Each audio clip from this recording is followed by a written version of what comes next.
Hello, everybody, and welcome to Forever Sports. SA Rugby is set to announce a profit of 100 million rand in 2025, already wiping out the losses made in 2024, which shows a significant shift in SA Rugby's financial structures with regards to the way that we now sell broadcasting rights, sponsorships, as well as merchandising, which makes South African rugby one of the most profitable national unions in the world, and really sets us up for massive amounts of success if we can put this money into the right places.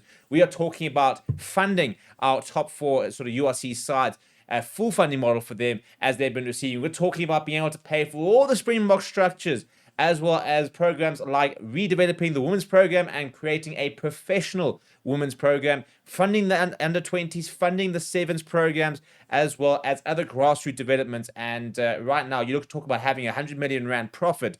SA Rugby could be set for its most dominant period ever in history.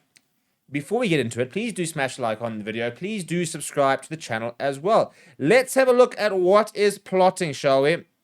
And how they're going to get into all this kind of money. So, basically, they had a meeting and they spoke about the investment that they have made in moving to the Northern Hemisphere. Now, we knew moving to it was going to be expensive. We knew it was going to be high risk, high reward, because we're going to have to put so much money in. And for example, if we looked at last year, we made a 93 million rand group loss in 2024.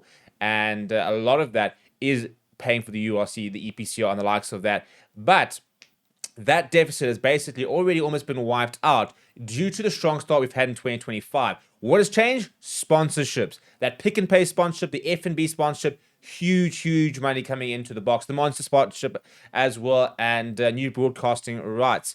So the big thing is that the global trend is a lot of these unions are struggling. And the 15 member unions will all receive the full funding, and the support for the national teams remains unchecked.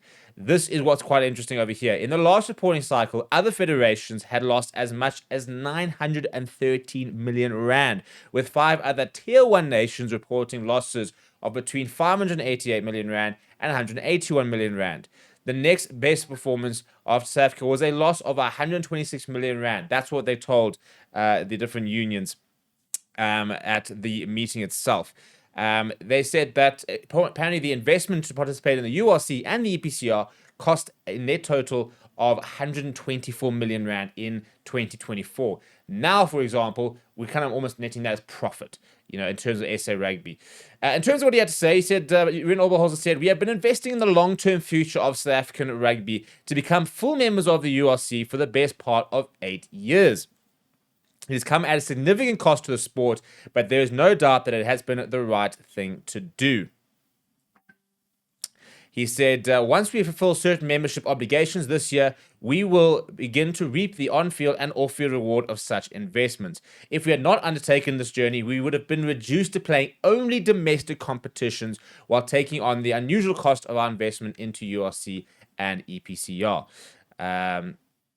In terms of what the turnaround is attributed to, he said that there's a whole reformatting of SA Rugby's offering to partners, featuring enhanced rights at enhanced value, as well as the creation of a new commercial delivery model. So first of all, they've very much changed their commercial rights and the way they kind of do their commercial rights that deal with old school, for example, and selling the Springbok commercial rights, the way they were selling the broadcast rights, and when it comes to partners, the way they're selling their sponsorship. So if you look at 2024, the SA Rugby sort of group revenue was 1.5 billion rand, which was 100 million rand, 60 million rand up from 2023. However, we are now forecasting revenues of over 2 billion rand. It's almost half a billion rand more this year for 2025. And that's going to be ridiculous when you look at where we've come from. So a 7.8% increase in revenues was attributed to increased broadcast revenues in a non-Rugby World Cup, competition sponsorship, and a strong performance in merchandising receipts, which more than doubled from 30 million to 62 million rand. Expenses increased from 1.861 billion to 1.87 billion, was down to investment in hosting the Rugby World Tournaments, a 24 million rand increase in player image rights, and the costs associated with the mooted private equity transaction. So we lost 30 million rand on trying to get that private equity transaction going. So Rian Oberholzer said, reporting a loss can never be desirable, but the irony is that we are more satisfied with our position. We had budgeted for a loss 2024 in the expectation that members would approve the private equity deal transaction they had sought, releasing funds to cover the deficit. So a little bit of a stab maybe at some of the members who did not see that through. He said, when that did not happen, we continued with our planned commercial reset and other revenue generation plan, which have borne fruit. We are in the very rare position among our international peers of continuing to be debt-free and confident of posting a surplus in 2025. Apparently also looking very healthy for next year, and basically saying that the income that the SA Rugby generates all goes back into supporting the growth and promotion of rugby in the country. So there's a full annual report, which you can go and download off the SA Rugby website. We will be breaking that down over the next few weeks. The main thing is revenue is up a tremendous amount, and to be able to potentially, announce a 100 million rand profit is going to be absolutely massive if SA Rugby can get that done. And for me, what really excites me is the other program this is going to allow us to fund. We know that funding the Springboks themselves is a very big commitment. And we also know that we need to start seeing more money going into our women's programs, for example, to try and make them competitive. It's a World Cup year. We're starting to invest more into coaches, and you've got some really top coaches starting to be involved in the route, bringing back a Johan Ackerman, for example, Sways de Brain taking over the women's side. So we've got some top-class coaches.